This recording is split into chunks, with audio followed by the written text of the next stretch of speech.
Hi there, today I'll be trying out the Rino-Tuff Pivotrim Hybrid.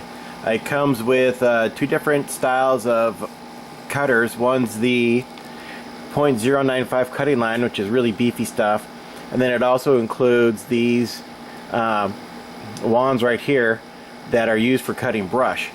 And I'm going to go ahead and install it on my trusty old Ryobi Expand-It trimmer, and we're going to give it a whiz. It says no tools required for assembly, just one to get it out of the package in the first place. Let's see how it does. Okay, it comes with a variety of nuts and bolts and adapter pieces for the different models of trimmers you're going to use it with.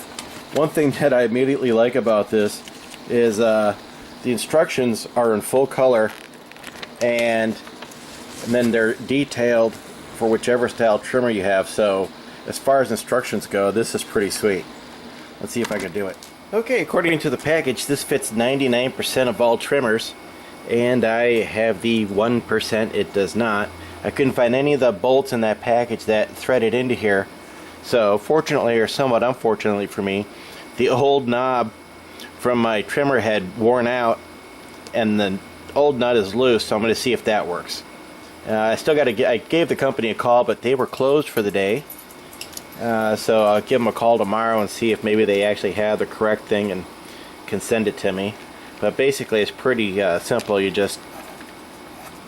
supposed to put this in here, and then the nut. I'm hoping this is big enough that it's going to catch in there. But anyhow, whoops, oh shoot.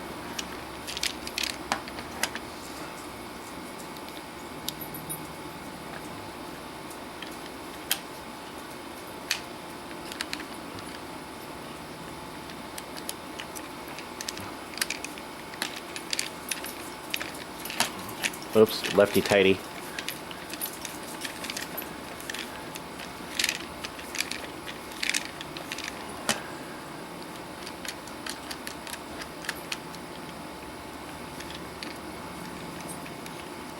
Well, I don't know about this.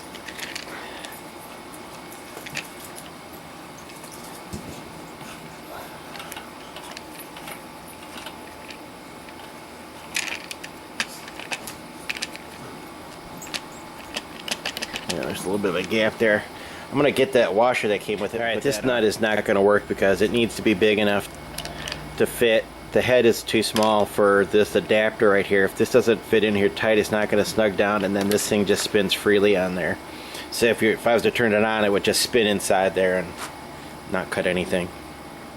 So I got to give these guys a call tomorrow morning. I managed to do a workaround since the package didn't include the correct fasteners for my weed eater. I was able to actually get it attached using an old fastener from a previous Expand-It set. Now when you pull the cables out, they're going to be kind of curved, and when you put them in, they twist like that. So I don't know if that's going to affect the performance. This is the one right here that was already pre-installed at the factory, and it's nice and straight, but the two I put in there are pretty curved. So I don't know if they're going to straighten out after they get spun or what, but anyhow, I'm going to give it a go.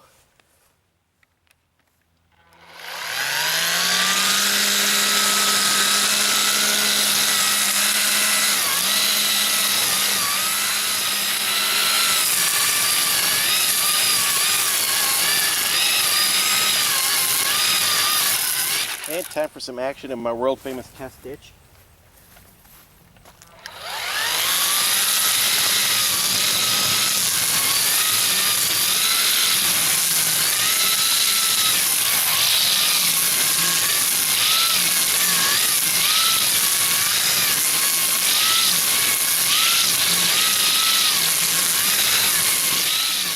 Alright, I pulled out the strings out of these guys right here and put in the, I don't know, paddles or whatever you want to call these.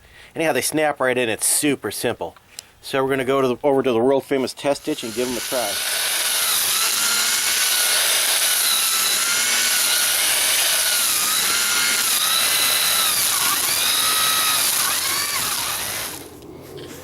Okay, yeah, chance to use this quite a bit in my test ditch, and the problem is it didn't really work good for me. The big problem is if you have this type of head where it's the long spindle that comes straight down, it leaves a big gap right here that spins, and that just catches grass and it fills up and tangles a lot. And I don't have that kind of problem with if I have heavy string on there, and I don't have that kind of problem if I use a dedicated brush cutter. For me, this part did not work very good, this piece right here. Now if you're just using it with the string, it works pretty good on just regular grass, and it's nice because you can put the heavy line in there, the 0.95 or 0.95, and it's like 6 cutting surfaces, and it takes forever to wear down. So that's good on just like regular grass if you're going around your yard. But as far as using this as a brush cutter, my experience was it did not work very well.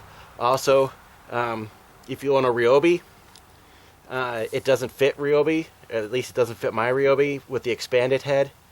And I went and checked and read some stuff, and apparently there's some troubles with it fitting on a steel too. So you're gonna want to make sure it fits your model before you give it a try. Also, my experience with their customer service line was not pleasant.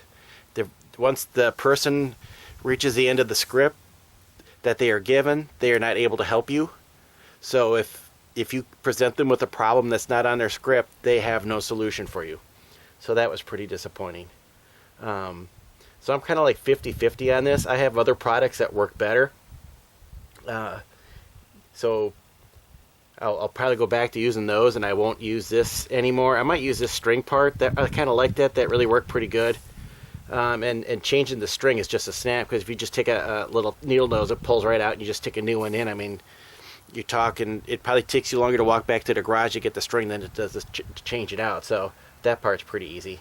But if you decide to get this, just kind of look at it, make sure that's going to fit your needs. It's not 100% for every trimmer out there, so hope this helps you.